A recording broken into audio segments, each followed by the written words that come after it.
This is Alex Mercer.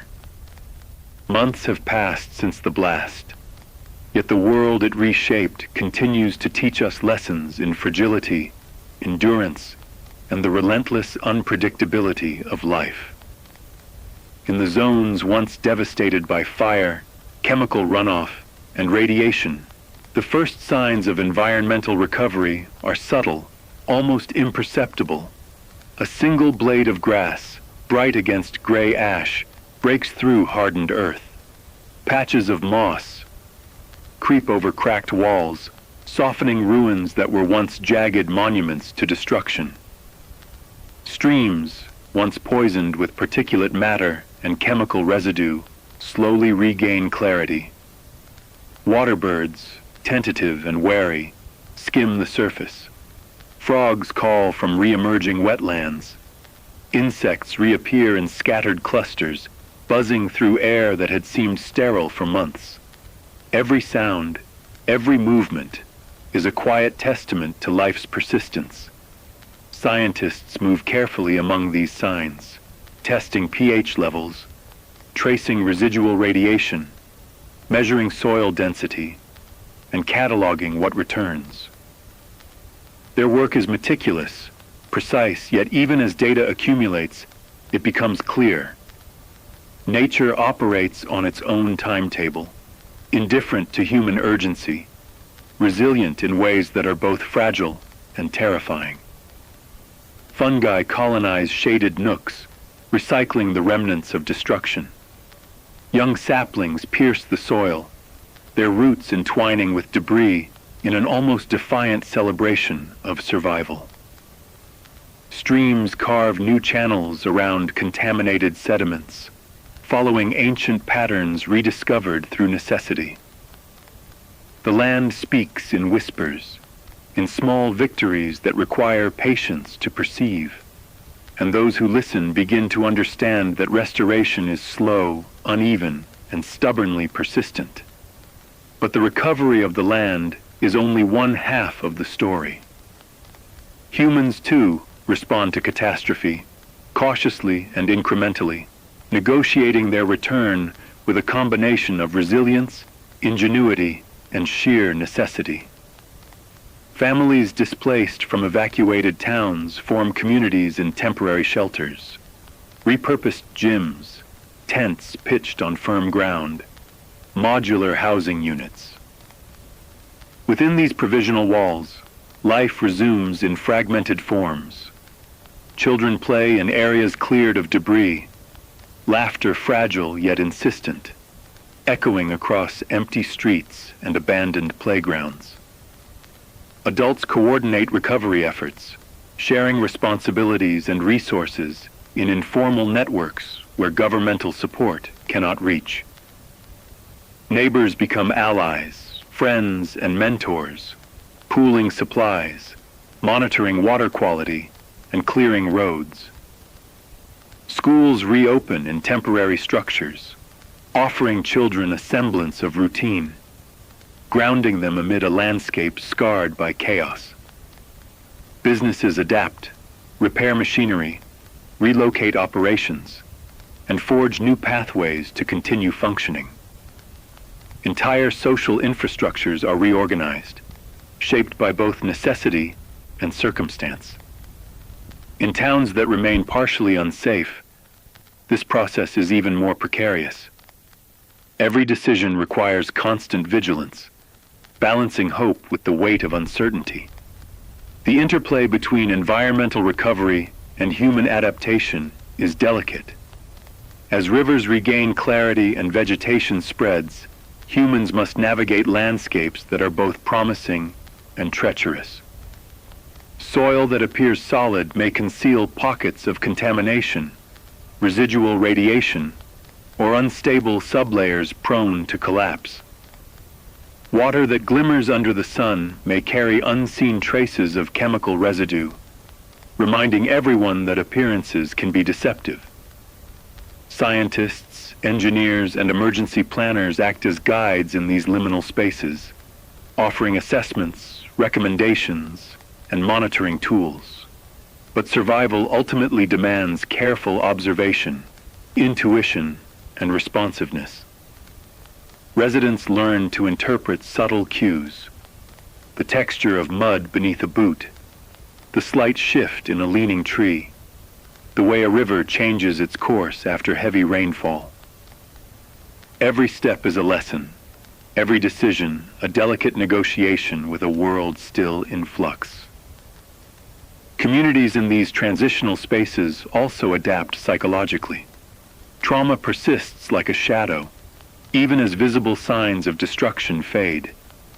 The loss of homes, livelihoods, and familiar routines leaves invisible scars that weigh heavily on adults and children alike. Mental health support is scarce, but informal networks, neighbors, teachers, volunteers, provide buffers of stability. Shared labor, collective problem solving, and the celebration of incremental successes reclaim a sense of agency that was stripped away on the day of the blast. The first cleared street, the restored electrical line to a shelter, the cautious return of fish to a recovering stream. These small victories mark progress, however fragile. Children internalize these lessons, learning that survival is not simply enduring danger, but actively engaging in the process of rebuilding, observing the world, and participating in the rhythms of recovery. Technology, planning, and foresight intersect with this human and environmental recovery in ways that are at once impressive and humbling. Portable monitoring stations track radiation levels. Water filtration systems and emergency power units support clinics, schools, and temporary housing. Drones map contaminated zones that remain too dangerous for human traversal. Sensors record soil moisture, air quality, and temperature fluctuations. These tools extend human perception, allowing us to act more safely and effectively, but they do not replace the intimate knowledge that comes from observation and experience. Policy adjustments run in parallel. Temporary exclusion zones are enforced. Agriculture resumes only after rigorous testing, and critical infrastructure is reassessed to prevent cascading failures. Recovery becomes a delicate negotiation, balancing human influence against the stubborn rhythms of the natural world. Time becomes an ally and a measure of progress. Winter snows melt, revealing the persistence of new vegetation beneath. Spring rains accelerate regrowth, washing away residual contaminants while reshaping the landscape. Summer heat challenges water availability, tests soil stability, and demands human ingenuity. Throughout the year, communities adjust schedules, modify routines, and integrate recovery into daily life. Adaptation is no longer optional, it is existential. Every meal grown, every structure repaired, every water source deemed safe represents a balance between the resilience of nature and the necessity of human perseverance. Observation reveals that recovery is neither linear nor uniform. Some areas flourish, others lag behind. Communities display a spectrum of resilience, determined by prior experience, access to resources, and social cohesion. Yet one truth remains. The capacity for endurance, both ecological and human, is extraordinary. Grass pushes through ash, water slowly clears, humans return, rebuild, and adapt. Life moves forward without waiting for permission. Survival becomes an ongoing, conscious practice rather than a single act. This is Alex Mercer. Months, perhaps years, from the initial catastrophe, the narrative of recovery continues to unfold. Each day writes a new line in a story, jointly authored by land and people. The explosion is no longer merely a moment of destruction. It is a prism through which resilience, ingenuity, and adaptation are revealed. Communities stabilize, children learn, rivers run clear, and vegetation spreads. A quiet understanding emerges. Survival is measured not by what is lost, but by what persists, what returns, and what is rebuilt. Life continues not despite disaster, but alongside it, negotiating fragility with patience, destruction with renewal, and human determination with the stubborn, unyielding rhythms of the natural world. Even in this slow, measured process, lessons emerge. The fragility of human systems, the endurance of nature, the power of community cohesion, these become guiding principles for future generations. Science, policy, and social structures are reshaped by experience. Knowledge gained in the shadow of catastrophe informs decisions about energy, infrastructure, health, and environmental stewardship. Children who grow up in this world inherit not only stories of devastation, but also the tangible memory of recovery, the sight of green pushing through gray ash, of neighbors working together, of technology serving human needs without replacing human judgment. And so the story continues, not as a narrative of despair, but as a testament to persistence, observation, and adaptation. The land heals, humans adapt, and in that careful, deliberate rhythm, hope emerges, not loud, not celebratory, but steady. Every day lived, every decision made, every cautious step forward is a small victory. The explosion has ended, but the work of survival, of recovery, and of learning continues. In watching the slow bloom of life, the reconstruction of communities, and the cautious optimism of generations growing up in its shadow, we see the enduring truth. Even in the aftermath of devastation, resilience is inevitable, adaptation is necessary, and life, always life, finds a way to persist. This is Alex Mercer. In the aftermath of disaster, the world does not simply resume its prior rhythms. It halts, examines itself, and begins to rethink the structures it once took for granted. Months after the blast, engineers, regulators, and policymakers converge on questions that had previously been theoretical, now urgent. How much control is possible?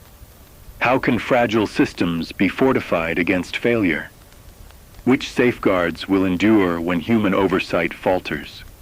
Or when natural forces, unforeseen and relentless, intrude upon even the most meticulously designed protocols? The answers are not simple, nor are they immediate.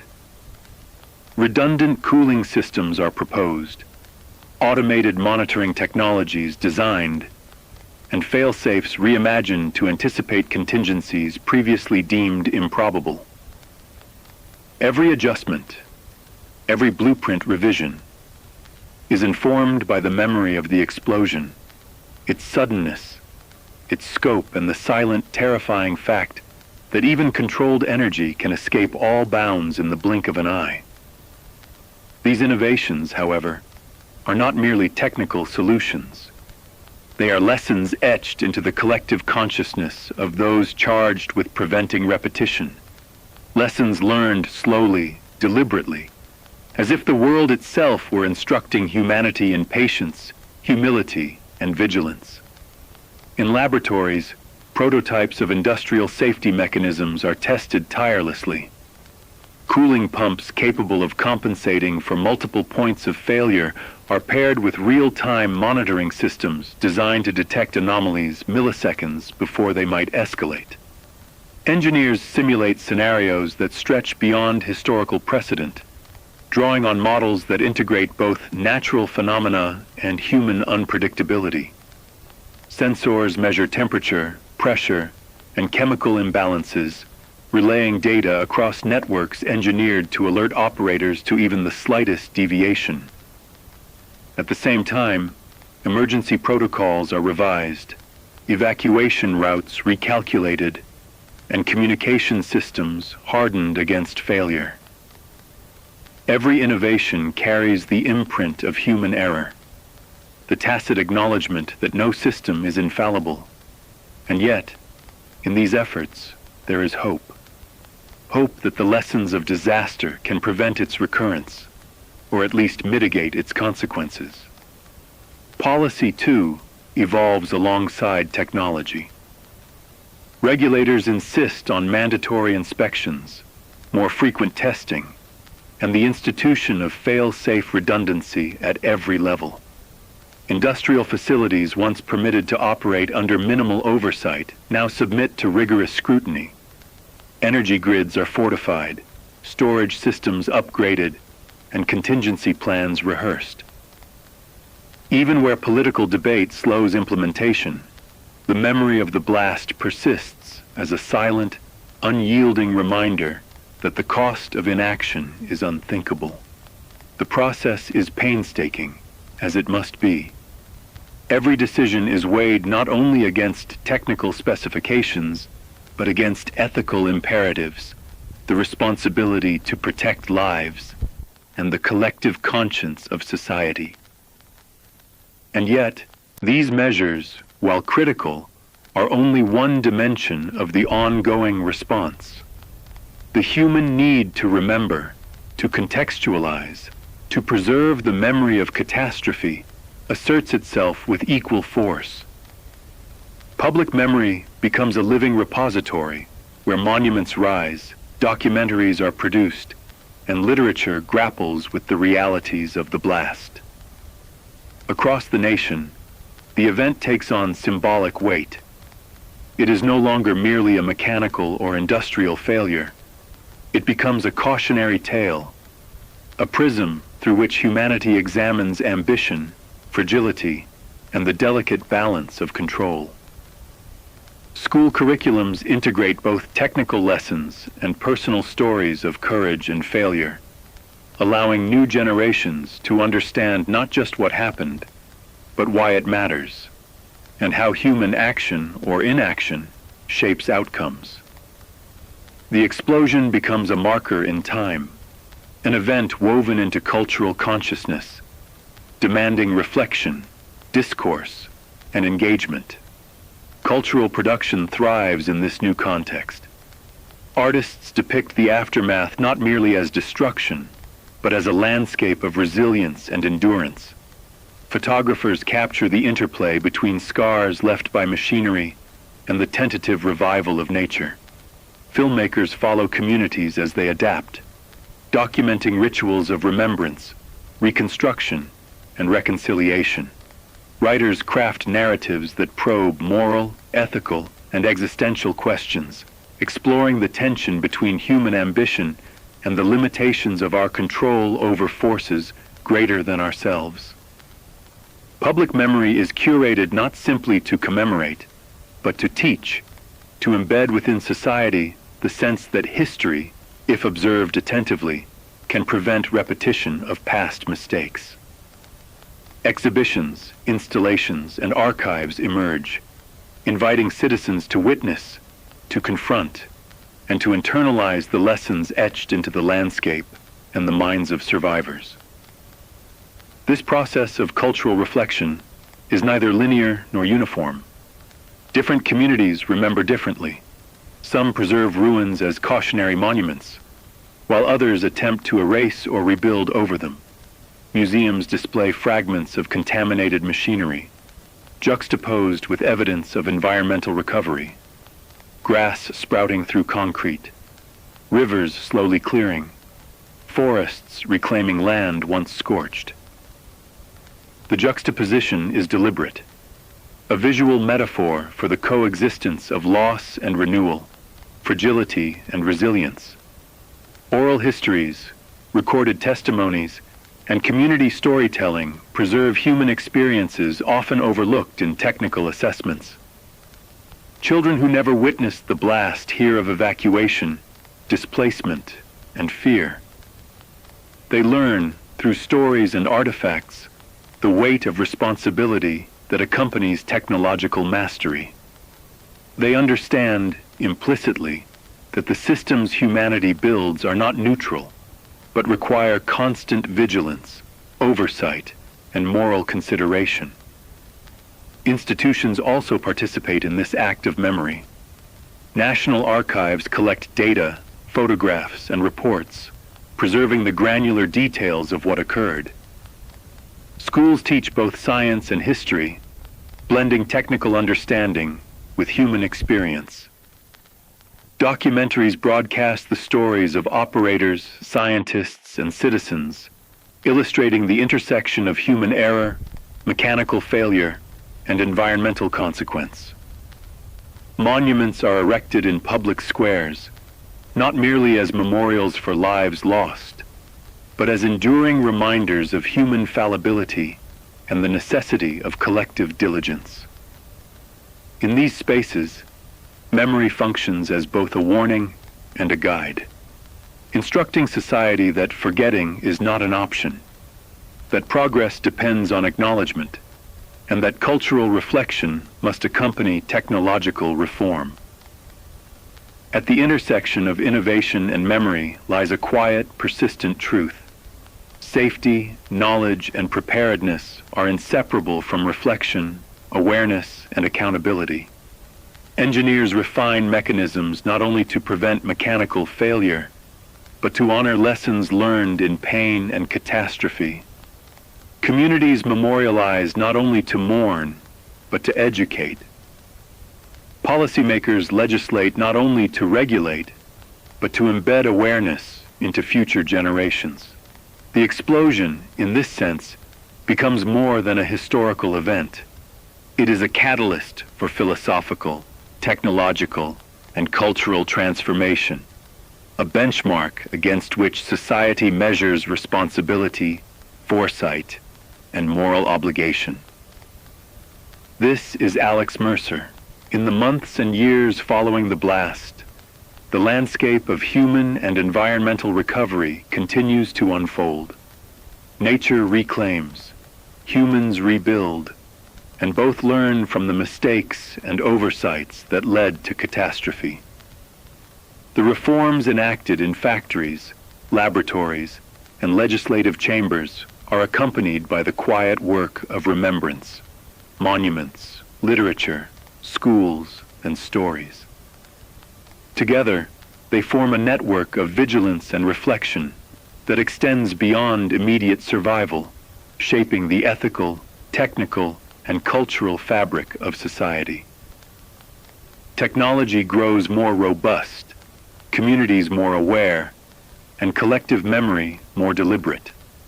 And as seasons cycle, rivers swell, forests grow, and children absorb the narratives of both triumph and failure, a realization becomes clear. The responsibility of mastery extends far beyond the laboratory or control room. It is a moral, social, and cultural commitment to vigilance, reflection, and education. Humanity cannot control the forces of nature completely, nor can it undo the mistakes of the past. But through reform and reflection, through technological innovation and the careful curation of public memory, it can reduce risk, preserve life, and ensure that the lessons of disaster endure. The blast is no longer merely an event. It is a teacher, a prism through which we observe ourselves, and a reminder that progress, in its truest sense, is measured not only in recovery, but in understanding, foresight, and the conscious cultivation of resilience. This is Alex Mercer. Years have passed since the blast, yet the site itself seems frozen in a liminal state, caught between destruction and renewal. When scientists and citizens first return, the air is thick with a quiet tension, a mixture of memory, caution, and curiosity. The landscape is a patchwork of recovery and lingering danger. Buildings, once symbols of human ambition and technical precision, crumble in slow motion. Concrete walls are cracked, Metal frameworks twist under the weight of time, and paint peels in irregular sheets, revealing scars that tell of sudden heat, shock waves, and pressure that no engineering could have fully anticipated. Forests reclaim spaces once industrial, but their growth is uneven. Some trees reach toward the sky, lush and vibrant, while others struggle, stunted by residual contamination or disrupted soil. Underfoot, rivers meander as though cautious, carrying traces of toxins that flow silently past the observer, invisible yet present. A constant reminder of the invisible forces that linger long after the visible destruction has faded. Researchers move carefully through this environment, instruments in hand, meticulously documenting every detail. Radiation meters beep intermittently, recording concentrations that fluctuate with the seasons and weather. Soil samples are collected and analyzed, revealing pockets of resilience alongside zones still compromised. Aquatic ecosystems are probed, tracking the recovery of flora and fauna, noting shifts in population, diversity, and behavior. Every measurement is layered with historical significance. Every finding is a dialogue between past catastrophe and present vigilance. The observers, both scientists and citizens, witness not only the enduring danger, but also the stubborn resilience of life. Grass grows through fissures, moss blankets fractured foundations, and small animals cautiously return to spaces humans had abandoned. These signs of persistence are not comforting in the way of closure. They are quiet, ongoing reminders that recovery is neither swift nor guaranteed, and that coexistence with risk is now a part of daily awareness. Walking through the site, one becomes acutely aware of the tension between memory and observation. The landscape itself tells a story of human error and natural adaptation, yet those who return carry their own memories, their own emotional imprints. Each ruin, each scarred riverbank, each stubborn sprout of life resonates differently with the observer. Scientists approach methodically, collecting data and analyzing trends, but citizens bring reflection, emotion, and historical continuity to the experience. They remember the evacuation, the fear, the days when uncertainty stretched endlessly over their communities. They see the land as both evidence and teacher, a physical reminder of what was lost and what might endure. Beyond the site itself, the blast continues to shape discourse on a global scale. Nations watch closely, assessing their own nuclear infrastructure in light of the lessons recorded here. Policies shift, inspections increase, and new technologies are implemented to prevent repetition. International dialogue takes on new urgency, focusing not merely on technical efficiency, but on ethical responsibility. Cross-border contamination, emergency response protocols, evacuation planning, and long-term environmental monitoring become central topics of discussion. The incident no longer belongs solely to the country in which it occurred. It becomes a reference point for the world. Experts debate questions that are technical, moral, and philosophical. How much control can humanity realistically maintain over the forces it seeks to harness? What obligations do nations have to each other when technology and risk cross borders invisibly, without regard for lines drawn on a map? The answers are complex, contested, and evolving, but the dialogue itself marks a critical step in global accountability and preparedness. Ethics, in particular, emerges as a dominant theme. The blast exposed vulnerabilities in oversight, regulation, and corporate responsibility. It illuminated the human and environmental cost of complacency, forcing both policymakers and the public to confront difficult truths.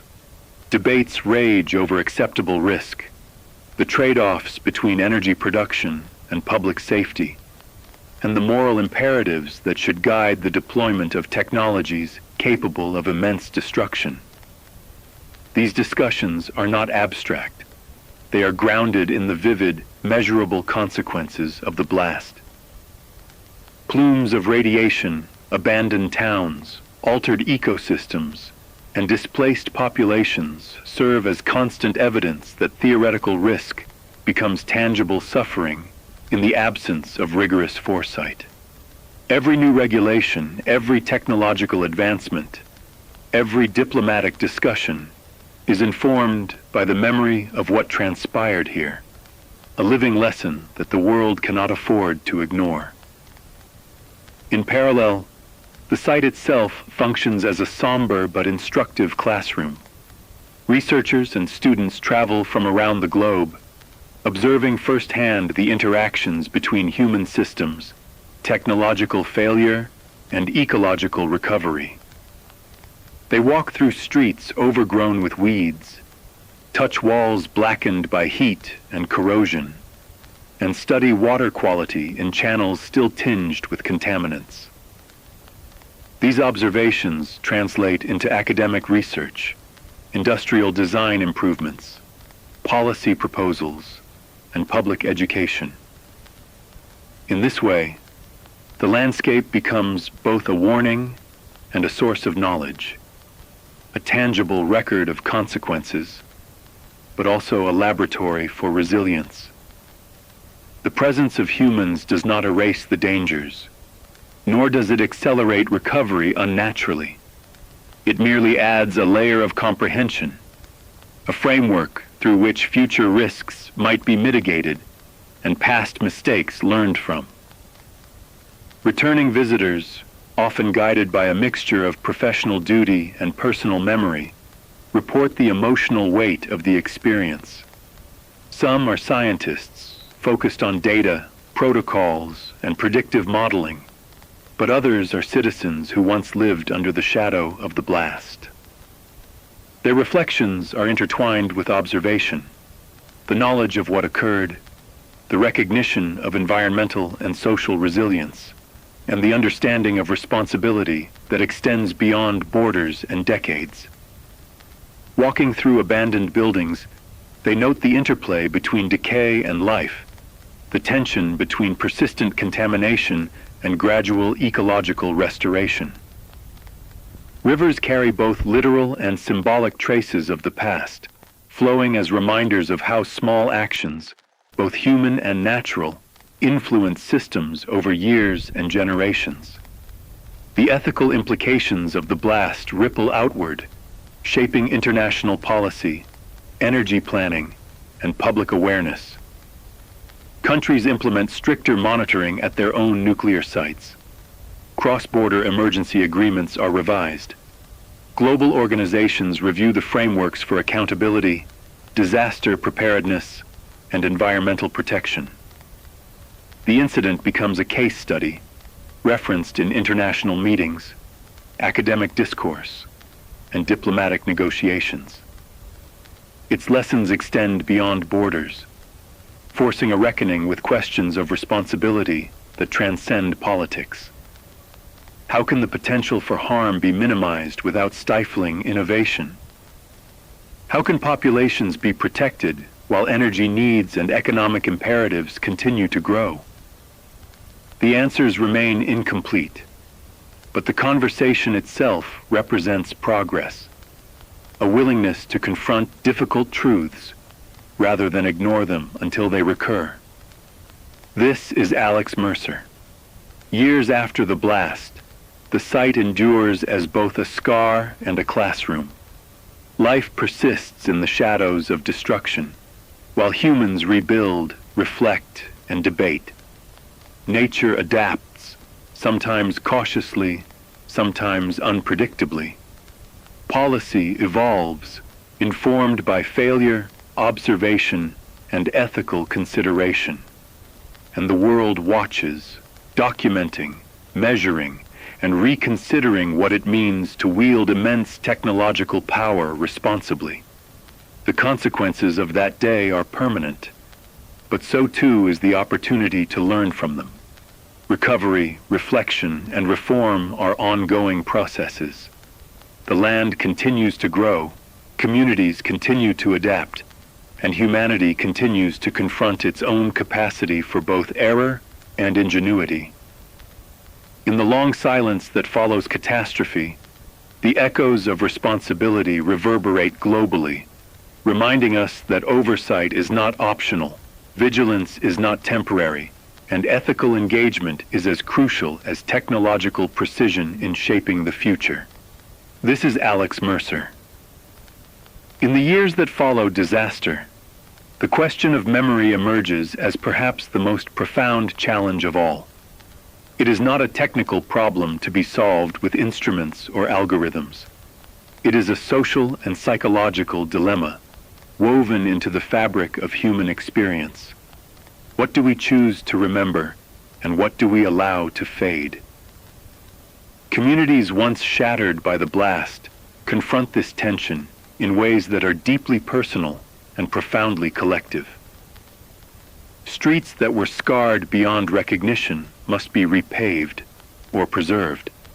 Buildings that are structurally unsound might be demolished to make way for new life, or left standing as reminders of what transpired.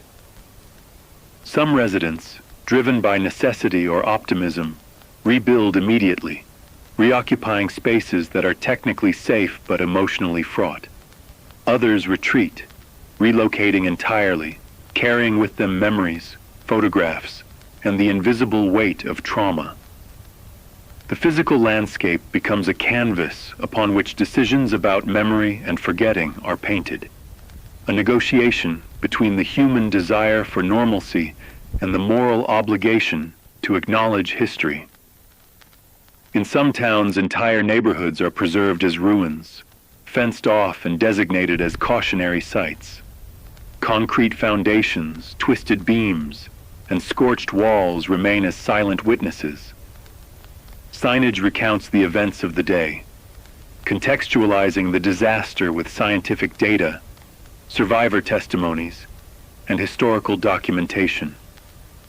Visitors navigate these zones with reverence, some recording images, some simply observing, absorbing the weight of what remains. Schools incorporate these spaces into their curriculums, taking children to see not only the technical consequences of industrial failure, but also the human stories interwoven with the physical environment. These preserved ruins serve dual purposes. They are both memorials to the past and living lessons for the future, a constant reminder that forgetting is not merely absence, but an ethical choice with consequences. Elsewhere, communities take a different approach. The desire to move forward manifests in reconstruction, urban renewal, and symbolic erasure. Streets are rebuilt, walls are painted, and new infrastructure replaces the old. In these spaces, the memory of the blast becomes abstract, contained in stories told by elders or documented in archives rather than imprinted onto the environment itself. The act of forgetting is not necessarily denial. It can also be a strategy of survival. Life must continue, and to inhabit a landscape frozen in trauma is a burden many are unwilling or unable to bear. Yet even in these spaces, traces remain, scars in the earth, shifts in the natural environment, subtle architectural cues, and the stories passed between generations. Memory persists, even where it is consciously suppressed, reminding us that human history cannot be fully erased, and that consequences endure long after headlines fade. This tension between memory and forgetting is mirrored internally as well. Survivors carry invisible marks, trauma, anxiety, and a constant awareness of what once was. Their minds become archives, cataloging moments of terror, bravery, and confusion. The act of remembering is both burden and shield. It informs decisions, heightens caution, and preserves lessons, but it also weighs heavily on daily life. Some find solace in commemorating, sharing stories publicly, writing memoirs, or participating in community rituals. Others seek relief in minimizing reminders, focusing on rebuilding, and creating spaces where the past does not dictate the present. The balance between remembrance and moving on is delicate, personal, and sometimes contentious, reflecting the complex human negotiation between survival and ethical responsibility. In parallel, reflections on human control emerge as a broader philosophical inquiry. The reactor, once a symbol of mastery over immense power, now stands as a stark reminder of humanity's limitations. Analysts, journalists, and citizens alike examine the paradox. Our technologies are built to harness forces far greater than ourselves, yet even our most sophisticated designs are vulnerable to oversight failure, mechanical fatigue, and environmental contingencies. The blast was not simply a technical failure. It was a confrontation with the limits of human authority, a lesson in humility writ large across the landscape. We learned painfully that control is never absolute, and that vigilance must be continuous, deliberate, and uncompromising. This contemplation extends beyond the site itself. Across nations, energy policy, industrial oversight, and disaster preparedness are reevaluated with philosophical gravity. Governments, corporations, and citizens grapple with fundamental questions.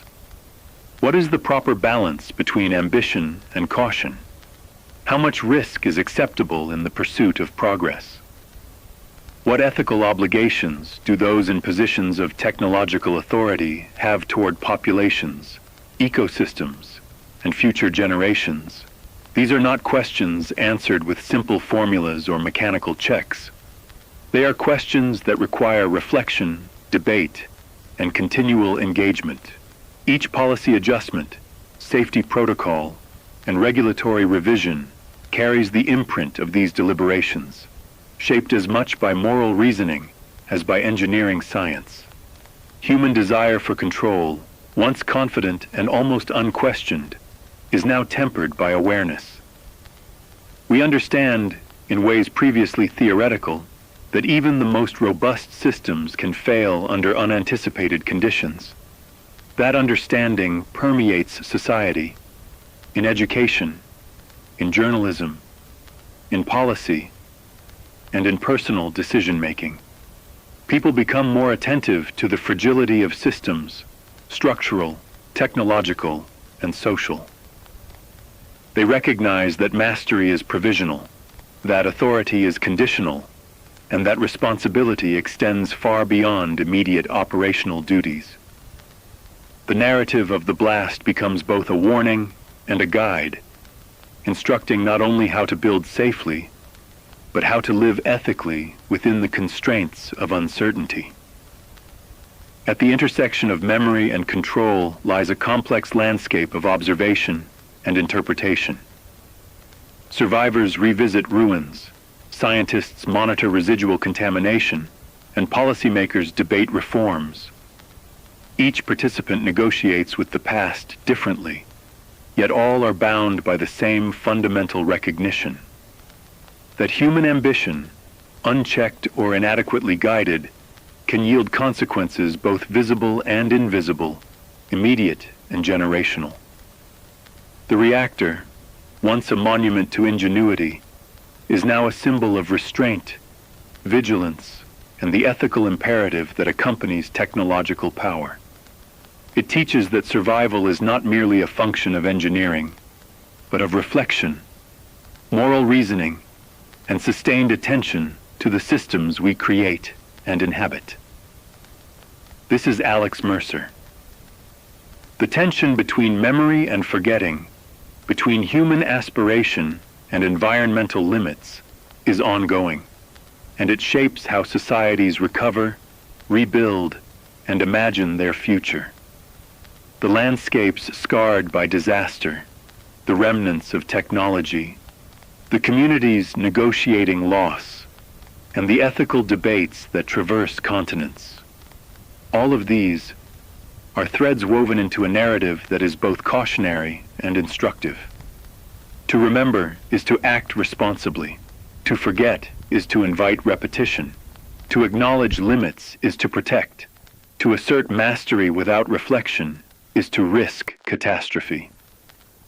In observing, studying, and contemplating the past, humanity engages with the deepest questions of power, fragility, and resilience. As people walk through abandoned neighborhoods, examine slowly recovering ecosystems, and consider policies that affect millions, a realization emerges. Control is never absolute. Memory is never complete, and yet both are necessary. We cannot command nature entirely, nor can we fully dictate the course of human systems. What we can do is learn, reflect, and integrate understanding into our collective behavior. Memory shapes policy. Ethical reflection informs technology, and awareness guides survival. The blast becomes not only a historical event, but a lens through which humanity measures itself, the limits of ambition, the consequences of oversight, and the enduring capacity for vigilance and adaptation. Years from now, the ruins will remain partially overgrown, the scars partially healed, and memory will be contested in the streets, the schools, and the halls of government.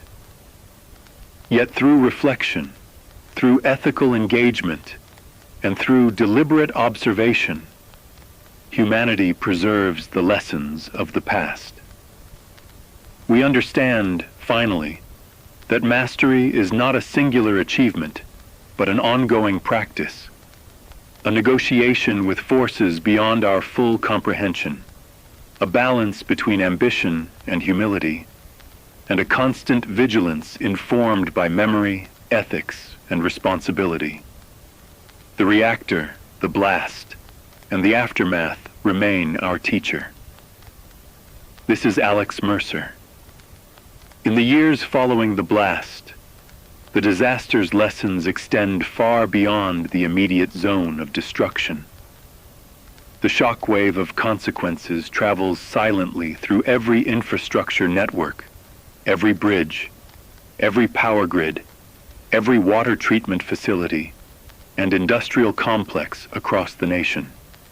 These systems, once assumed stable, are now subjects of scrutiny, re-examined through the lens of vulnerability that the explosion so starkly exposed. Engineers descend upon aging bridges, scanning for microfractures that decades of oversight had allowed to persist, probing for weaknesses that might never have been revealed without the impetus of catastrophe. Power plants undergo rigorous inspections, safety valves are tested under simulated duress, and control mechanisms are recalibrated to anticipate failures that once seemed improbable. Water treatment facilities, the arteries of public health, are stress-tested to ensure redundancy and resilience, acknowledging that the faintest lapse in oversight can have cascading effects across communities. Industrial complexes are not merely audited for compliance. They are scrutinized with a forward-looking perspective that assumes failure is possible, probable even, without meticulous planning. This nationwide reassessment is as much a philosophical exercise as it is technical. The blast revealed that assumptions of stability, trust in old procedures, and confidence in superficial safety were inadequate defenses against catastrophe. Policymakers and engineers, once satisfied with periodic inspections and standard protocols, now understand that infrastructure cannot merely exist. It must anticipate stress, decay, and environmental unpredictability. Every beam, every conduit, every pipeline is evaluated not solely on its present strength, but on its capacity to withstand unforeseen variables, earthquakes, floods, human error, and the unpredictable interactions of multiple systems under duress. Simulation exercises, scenario modeling, and worst-case stress tests become the new normal.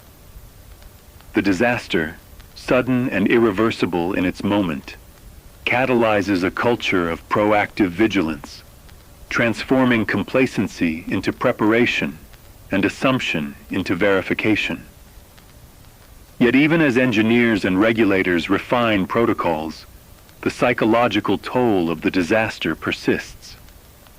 Survivors, even those who were never in immediate danger, report persistent anxiety, insomnia, and a pervasive sense of uncertainty. Ordinary routines, commuting, attending school, working in office buildings, become infused with subtle, almost imperceptible stress, a reflection of the lingering impression left by the blast. The human mind, unlike infrastructure, cannot be recalibrated or stress-tested in a laboratory. Trauma spreads invisibly, carried through communities, transmitted by stories, images, and reminders of what was lost. Families speak of children who awaken at night, fearful of imagined tremors or explosions, and adults who hesitate at bridges, at power lines, at industrial zones, questioning the stability of systems once taken for granted.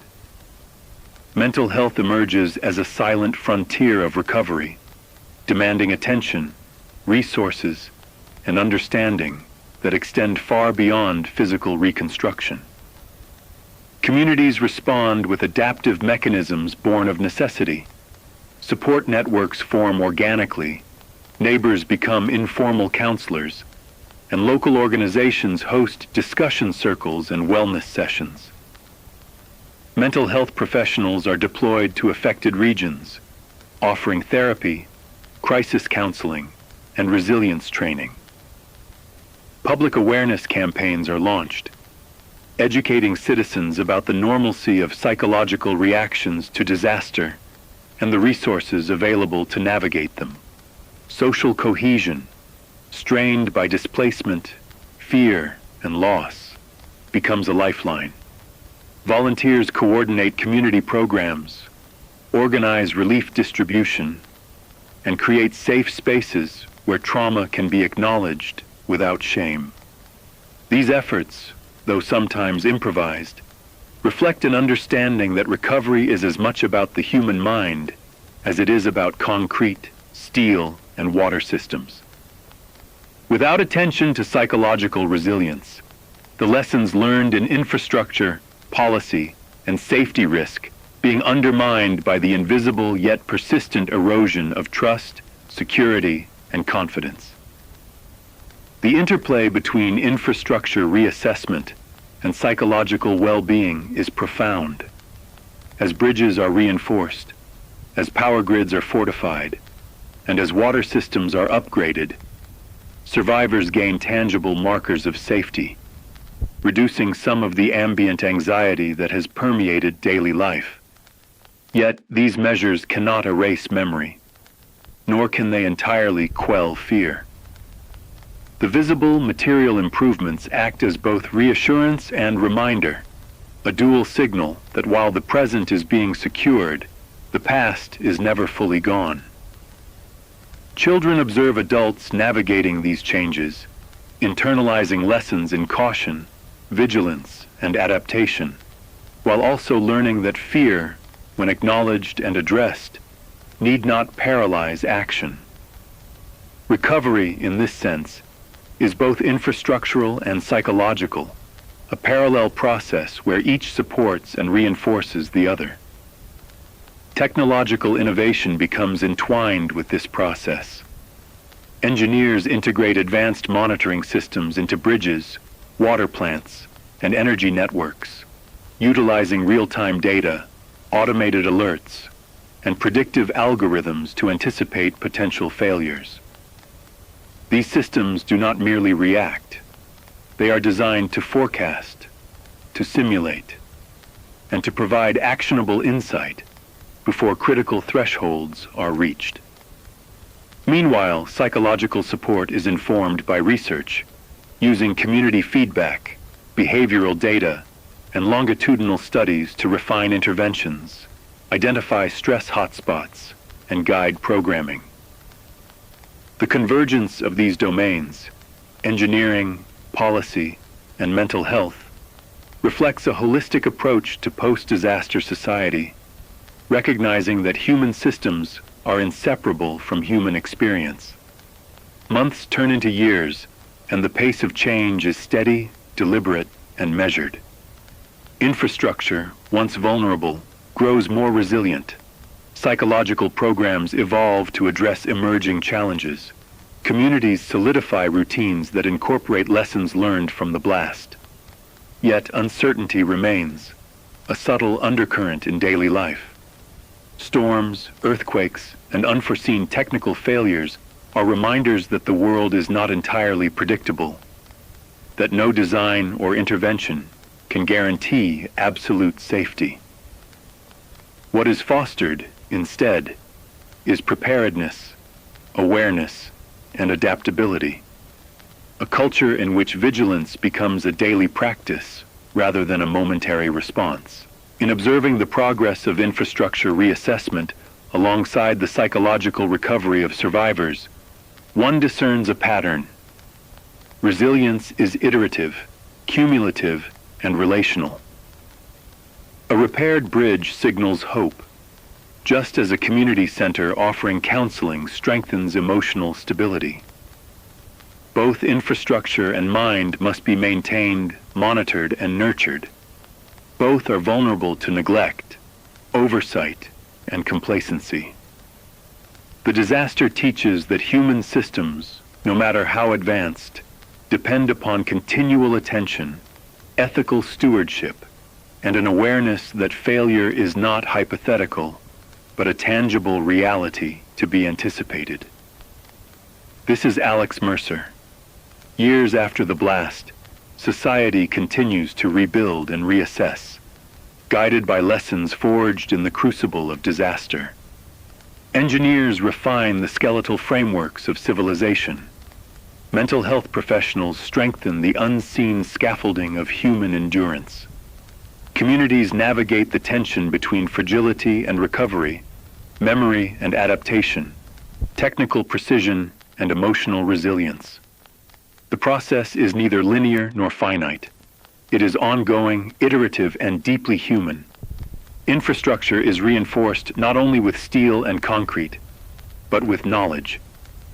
Society heals not only through intervention, but through attention to the invisible imprints of trauma. Life continues, tentative yet determined, shaped by the understanding that preparedness, vigilance, and care for the mind are as essential to survival as the physical systems we depend upon. This is Alex Mercer. The blast was not only a rupture in space and time, it became a rupture in the economic lifeblood of entire regions, leaving consequences that extended far beyond the immediate devastation. Cities and towns once dependent on predictable patterns of production, trade, and consumption found themselves confronting uncertainty on a scale that textbooks rarely capture. Farming communities, whose lives had been synchronized to seasonal cycles and market demands, faced the cruel irony of fields rendered unsafe or contaminated. Crops that had survived the initial evacuation and emergency measures were now vulnerable to residual toxins, unstable soil, and altered water sources. Livestock, too, suffered not from immediate trauma, but from long-term disruptions. Grazing lands were off-limits, water was suspect, and supply chains for feed and veterinary care were fractured. The economic engine of these regions, once rhythmic, predictable, and self-sustaining, stalled under the weight of unforeseen risk.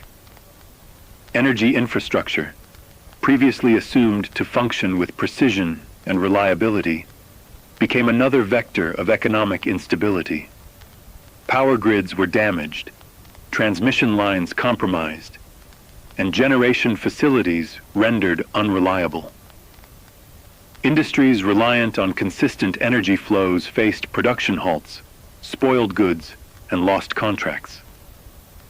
Factories that had specialized in high-demand outputs, medical equipment, electronics, food processing, could not maintain schedules, and the ripple effects extended across regional and even national supply chains. Transportation networks, dependent on both energy and infrastructure stability, faltered under the weight of rerouted traffic, closed roads, and disrupted rail lines. Commercial logistics, built on assumptions of predictability, were forced into improvisation. Warehouses accumulated unsellable goods, while stores and markets faced shortages, leading to price volatility and heightened competition for limited resources. Tourism, too, suffered in profound ways. Areas once vibrant with visitors, attractions, and seasonal economies found themselves labeled unsafe. Even regions not directly affected by contamination experienced the knock-on effect of diminished confidence. International travelers canceled bookings. Domestic visitors hesitated to venture into formerly popular areas, and local businesses, hotels, restaurants, tour operators, struggled to maintain viability. Cultural events were postponed or canceled indefinitely, erasing revenue streams and disrupting community cohesion. The economic ecosystem that supported livelihoods, fostered identity, and encouraged mobility was destabilized, leaving an array of industries grappling with both immediate losses and the specter of long-term decline. Financial markets reflected the uncertainty in tangible ways. Investors, previously assured by historical performance and risk models, suddenly recognized vulnerabilities that had been overlooked. Real estate in affected areas plummeted in value, while previously overlooked regions attracted cautious interest, creating uneven patterns of capital flow. Insurance companies reevaluated risk models, increasing premiums or denying coverage entirely in zones deemed vulnerable. Small business owners reliant on a narrow margin of liquidity struggled to secure credit, while larger corporations recalibrated operational priorities to mitigate exposure to disruption. Economists tracked these patterns closely, documenting the slow, sometimes imperceptible spread of economic consequences. Losses were not confined to those in proximity to the blast. They radiated outward, affecting suppliers, contractors, and consumers thousands of miles away. Every dollar, every shipment, every decision became a node in a network sensitized to catastrophe. Recovery, when it arrived, was neither swift nor evenly distributed. Government aid and insurance payouts provided some relief, but bureaucratic processes often delayed action, and reconstruction required careful coordination. Infrastructure repair was expensive, labor-intensive, and complicated by contamination concerns. Businesses faced the challenge of reopening in conditions that remained unpredictable. Supply chains had shifted, workforce availability fluctuated, and consumer confidence was tentative at best. Adaptation became a necessity. Companies diversified production, sourcing raw materials from distant regions, investing in protective measures, and building contingency plans into every aspect of operation. Agricultural cooperatives established new protocols to monitor soil and water, while energy providers installed redundant systems and backup generation to prevent the recurrence of cascading failure. The lesson was clear. Economic resilience demanded foresight, flexibility, and an intimate understanding of both environmental and social realities. The The broader national economy felt the echoes of these disruptions. Commodity prices fluctuated, regional unemployment rates shifted, and investment strategies were recalibrated to account for risk that had once been abstract but was now painfully tangible. Policymakers faced the dual challenge of fostering recovery while mitigating future exposure. Incentives for industry relocation, infrastructure modernization, and disaster preparedness were introduced, not as theoretical exercises, but as pragmatic responses to a world in which assumptions of stability could no longer be taken for granted. Analysts noted the interconnectedness of the effects. A farm shut down in one county could influence food prices nationwide. A factory delay could impact supply chains across multiple states. The blast became a lens through which the fragility of interdependent systems was fully revealed, a reminder that industrial disasters leave no corner untouched by consequence. Communities themselves felt economic reverberations in daily life. Families confronted lost incomes, altered career paths, and the emotional strain of financial uncertainty. Schools faced funding gaps, hospitals struggled to secure necessary resources, and social services were stretched thin. Economic insecurity amplified psychological stress, creating a feedback loop where financial instability and mental strain reinforced each other.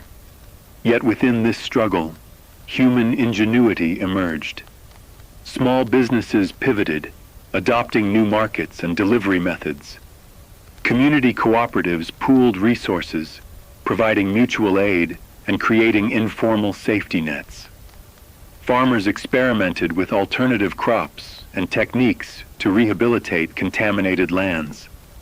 Industrial leaders adopted more resilient operational models, learning from mistakes to anticipate potential disruptions. These adaptive measures, though uneven and imperfect, signaled a gradual stabilization and a cautious hope that economies, like ecosystems, could regenerate over time. International consequences also emerged. Trading partners reevaluated import sources, supply chain contracts, and risk assessments, while multinational corporations recalibrated global operations in response to regional vulnerabilities. Investors became more attentive to environmental risk factors, regulatory oversight, and disaster readiness. And financial institutions integrated these considerations into long-term planning. The blast, though localized geographically, served as a global economic cautionary tale, reminding stakeholders at every level that industrial, environmental, and societal systems are deeply interconnected.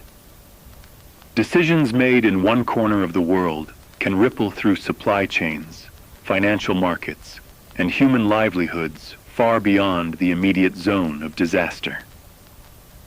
This is Alex Mercer.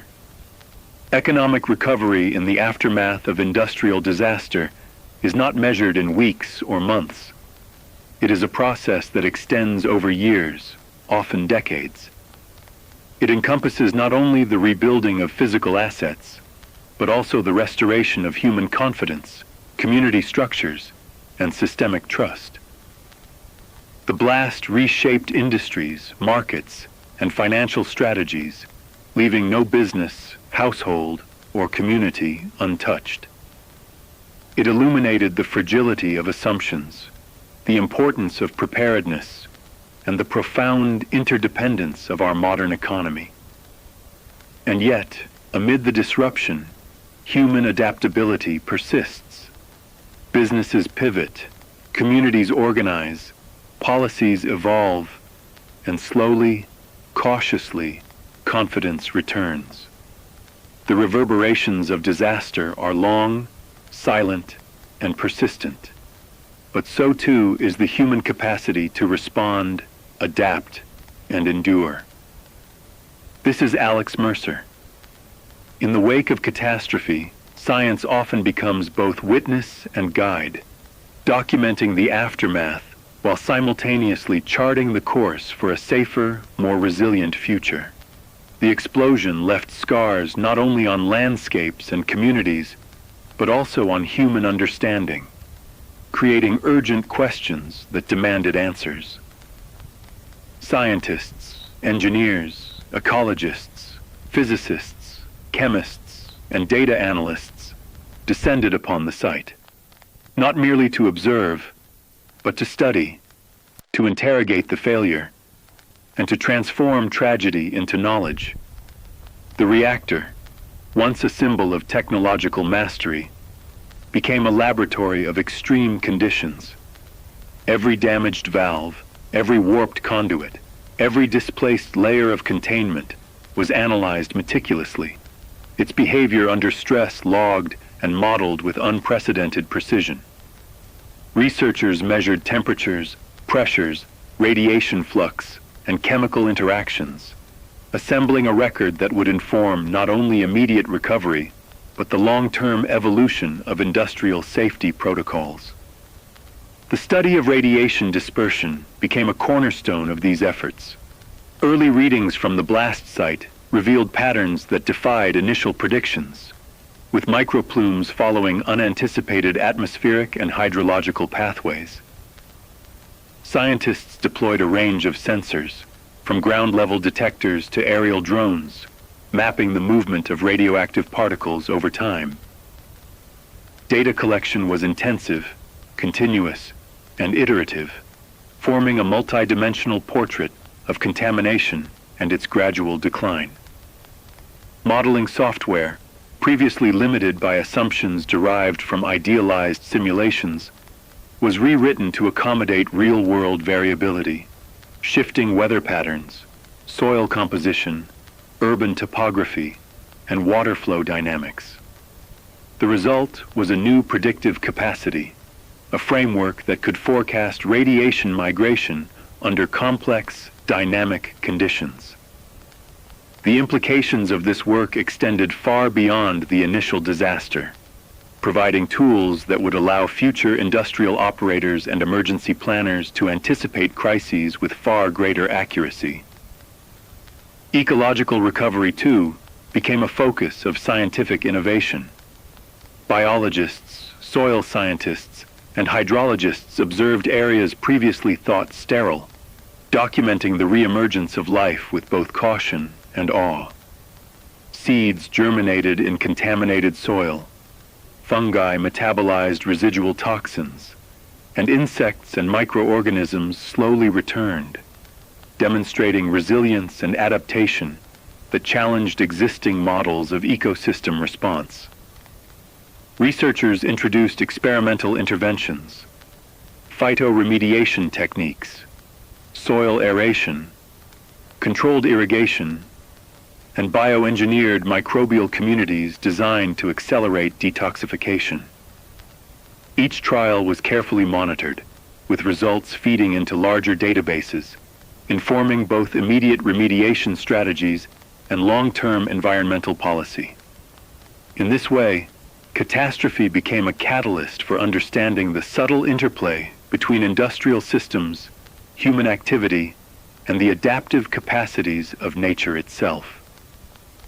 Engineering advancements emerged in parallel with ecological research. Cooling technologies, the systems that had failed so catastrophically, were reimagined. Redundant fail-safes, passive cooling mechanisms, and automated response systems were designed and tested in laboratories, simulating extreme conditions. Materials science accelerated, producing alloys, composites, and coatings capable of withstanding heat, pressure, and corrosive exposure far beyond previous thresholds.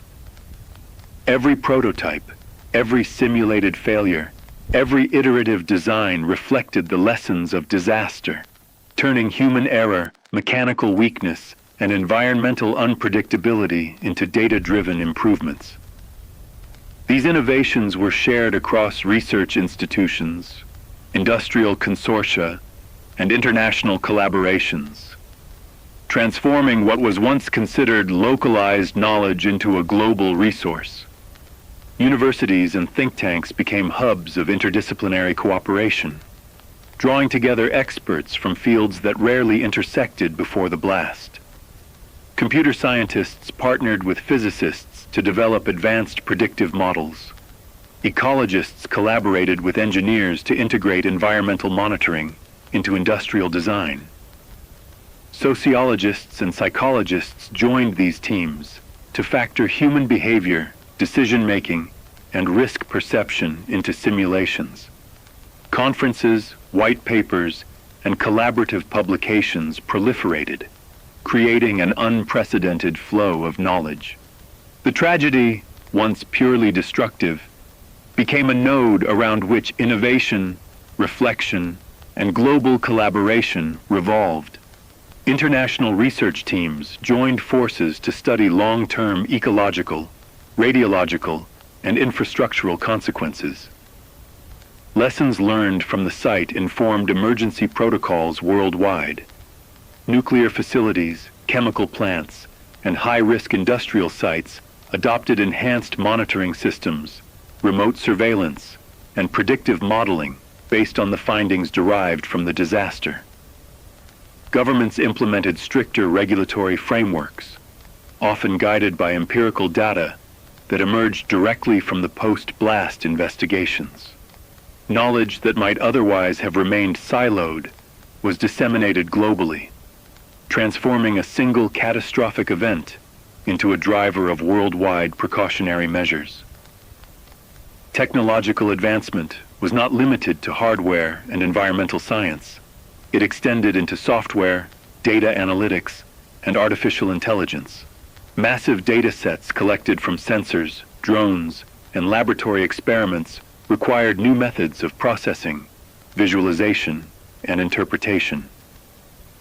Machine learning algorithms were developed to predict failure points, track contamination spread, and optimize remediation strategies. These tools allowed researchers to integrate diverse variables, temperature, pressure, soil composition, wind patterns, human movement, into comprehensive, actionable models. Simulation, once a theoretical exercise, became a cornerstone of disaster prevention and recovery planning. The social and economic implications of these advancements were equally profound. Communities that had suffered losses benefited from improved public safety measures, enhanced environmental monitoring, and infrastructure designed with resilience in mind. Businesses incorporated new standards of risk assessment, contingency planning, and safety compliance. Local, national, and international policies were revised to include the lessons gleaned from rigorous scientific observation, creating a framework that linked empirical knowledge with actionable governance.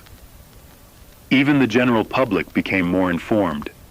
Transparent reporting of findings, educational outreach, and media coverage helped citizens understand not only the causes of the disaster, but the mechanisms being implemented to prevent recurrence. Scientific advancement in this context also became a moral imperative. Researchers recognized that knowledge gained from tragedy carries responsibility to protect lives, to prevent further suffering, and to ensure that mistakes are not repeated. Ethical oversight, peer review, and public accountability became integral components of the research process. The boundary between observation and action blurred, as scientists were called not only to document phenomena, but to intervene, advise policymakers, and guide industry toward safer practices. The crisis, while devastating, underscored the inextricable link between knowledge, responsibility, and human welfare. This is Alex Mercer. From the blast site to the laboratory, from contaminated soil to advanced simulations, the trajectory of learning is continuous and relentless. Every measurement, every model, every new technology emerges from a singular recognition. Failure has occurred, and we must understand it fully to prevent repetition. The event spurred collaboration across disciplines, across borders, and across generations, transforming what was initially a tragedy into a source of global knowledge. Science, in this context, becomes both a record and a promise, a chronicle of error, resilience, and foresight, and a blueprint for a safer, more informed future. In observing the interplay of disaster and innovation, one sees the duality inherent in human experience. Catastrophe exposes limits, yet also accelerates insight. Systems are redesigned, protocols rewritten, and knowledge proliferates in ways unimaginable in calmer times. The blast, once an emblem of failure, now functions as a crucible for progress. Lessons etched into sensors, algorithms, and ecological studies become safeguards not only for present generations, but for those yet unborn. The narrative of scientific advancement spurred by crisis is not linear. It is iterative, cumulative, and multidimensional. Each discovery prompts further questions. Each technological improvement reveals new possibilities and limitations. Research teams work across continents, communicating, sharing, and refining methods. Simulations are adjusted in real time. Predictive models incorporate human behavior, environmental variability, and technological reliability. Lessons from the reactor are incorporated into policy frameworks, industrial design, and emergency preparedness protocols. The catastrophe transforms into a living laboratory, its legacy measured not merely in devastation, but in insight, innovation, and prevention. Years from the initial explosion, the lessons endure. Radiation dispersion models save lives in other contexts. Cooling technologies prevent overheating in industrial applications worldwide. Predictive simulations inform disaster responses to hurricanes, earthquakes, and chemical incidents. Scientific advancements derived from one catastrophic failure ripple outward, influencing practices across the globe. Humanity transforms tragedy into foresight, chaos into methodology, and failure into education. And yet, the work is never complete. Nature evolves, societies change, and technological systems age. The cycle of observation, learning, and application continues indefinitely. What is discovered today informs tomorrow. What is tested in the laboratory guides policy, planning, and practice across the world. This is the enduring power of scientific response to crisis.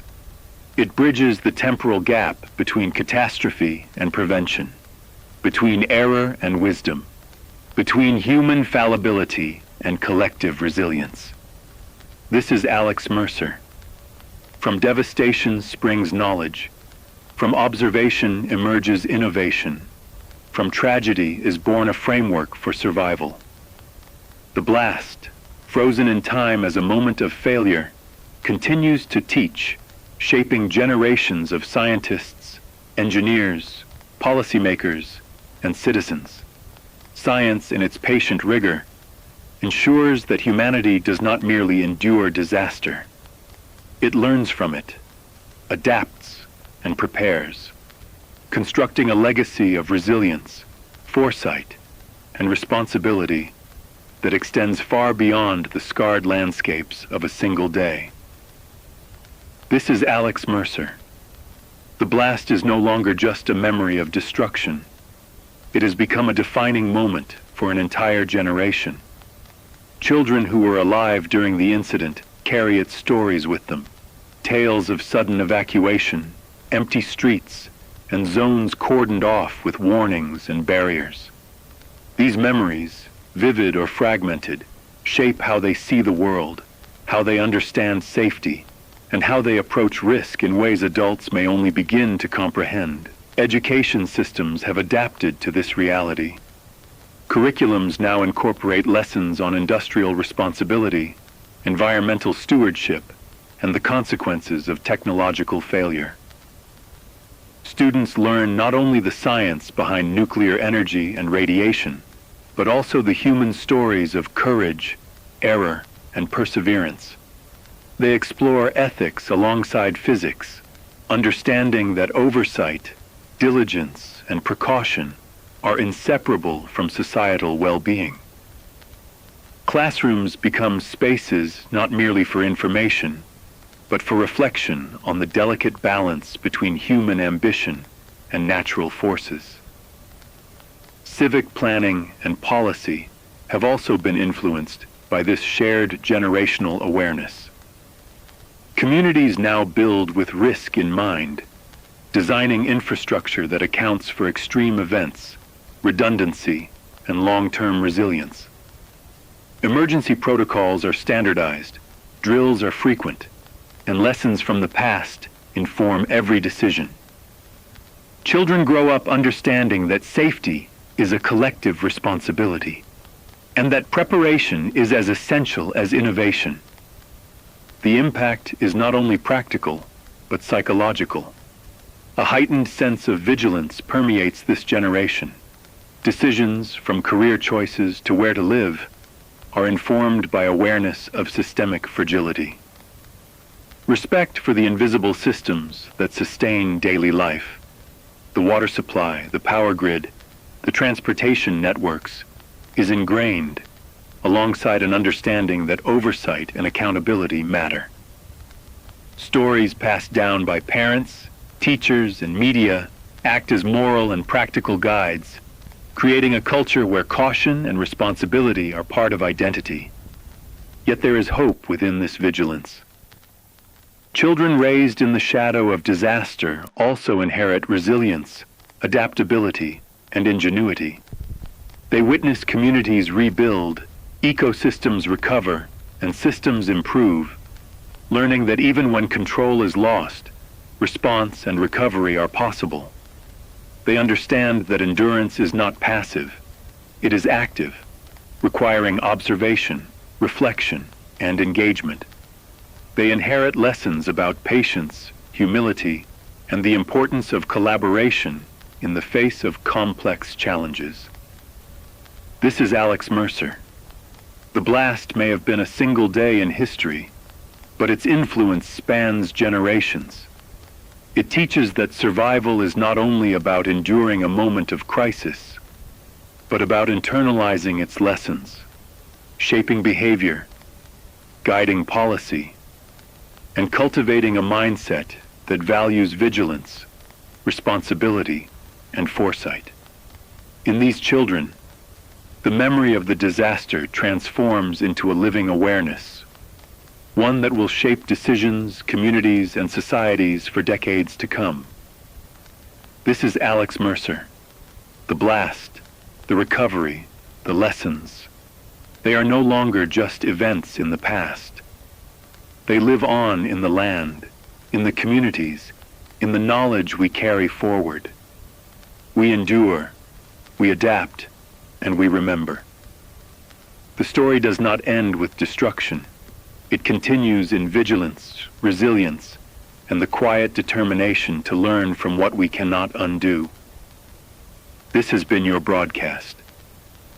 Thank you for listening.